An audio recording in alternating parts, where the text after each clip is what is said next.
جامعة الإسكندرية بتحرص على الابتكار والتقدم في جميع المجالات، وانطلاقا من هذه الرؤية تميزت جامعة الإسكندرية بتقديم برنامج الدرجة العلمية المشتركة بين جامعة مانشستر أرقى جامعات إنجلترا وكليتنا الحبل.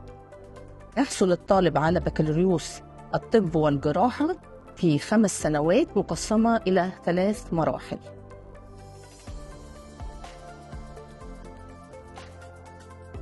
المرحلة الأولى السنة الأولى والسنة الثانية، وهي تركز على العلوم الطبية الأساسية ويدرسها الطالب عن طريق البروبلم بيزد ليرنينج. المرحلة الثانية وتشمل السنتين الثالثة والرابعة. في السنة الثالثة الطالب بيدرس أمراض البطن والجراحة العامة.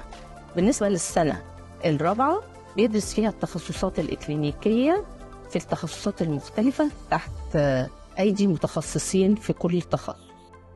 المرحلة الثالثة والأخيرة بتكون على مدار السنة الخامسة، وبتركز هذه المرحلة على الخبرة الإكلينيكية وتعزيز وربط اللي درسه الطالب في ال4 سنوات السابقة.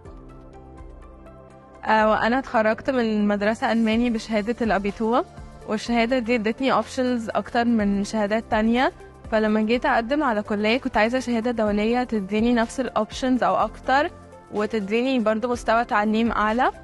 فلما لقيت برنامج مانشستر وقريت عنه ما ترددتش إني أدخل. أكتر حاجة شدتني للبروجرام هو المحتوى العلمي، بحيث إنه بيبتدي من أول basic sciences لحد clinical experience، we got very good early exposure بحيث لما ندخل into our clinical years ما نتخضش من المستشفى وبنبقى very well prepared.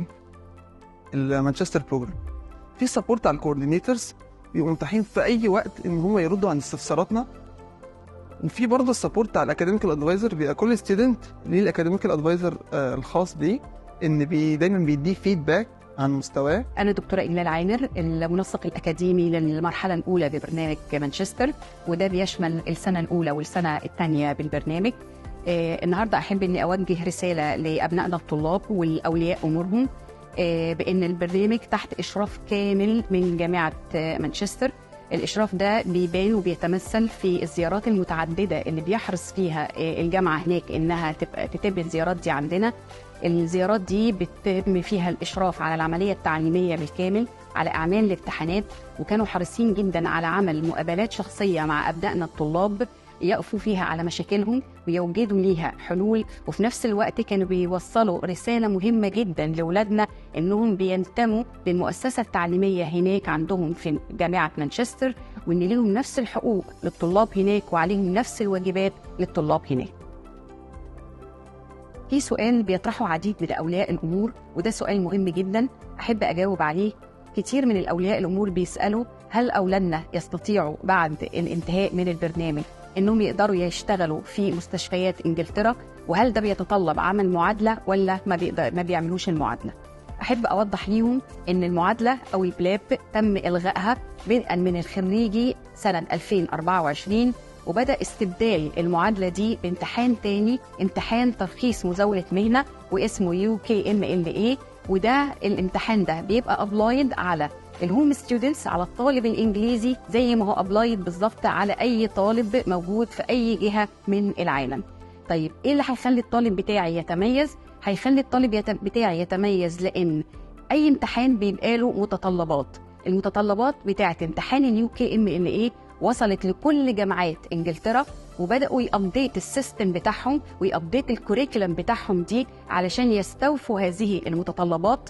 وأنا بالنسبة لي الطالب عندي في البرنامج بنقله المنهج والمحتوى العلمي بالكامل بعد الأبديت ده. ده معناه إن الطالب والخريج من البرنامج عندي هيكون بيستوفي شروط حاجتين. شروط الأول بتاعت الGMC أو الجنرال ميديكال كونسل أو النقابة بإنجلترا، وفي نفس الوقت كمان هيكون بيستوفي شروط إنه إن شاء الله يجتاز الامتحان UKMLA بسهولة تامة زيه زي الطالب الإنجليزي بالظبط. نصيحتي للطلبة إن هم يستغلوا وقتهم كويس، لأن من مزايا البرنامج هنا إن في تقدير يعني جيد ما بين المحتوى العلمي والوقت المتاح للمحتوى ده. فأنت لازم تكون مهتم بكل الكومبوننتس بتاعة المنهج كويس، وتستغل وقتك وتوزع وقتك عليهم كلهم صح، وان انت ما تهتمش بحاجه على حساب حاجه تانية. لازم تكون كويس ويعني فاهم كويس كل الكومبوننتس اللي موجوده عندك في المنهج عشان تكون مهيأ ان انت تكون يعني طبيب قادر يعني يشتغل في اي دوله في العالم مش بس في مصر. كنت احب برضه ادي نصيحه لزمايلي اللي بيقدموا على البرنامج، انه من اول ما يبدا يبقى عنده commitment consistency و persistence مهما كانت التشالنجز اللي يقابلها throughout the year. ولازم برضه يدي نفسه جاب انه يريليف الستريس عشان يقدر يدي نفس الاداء throughout the year.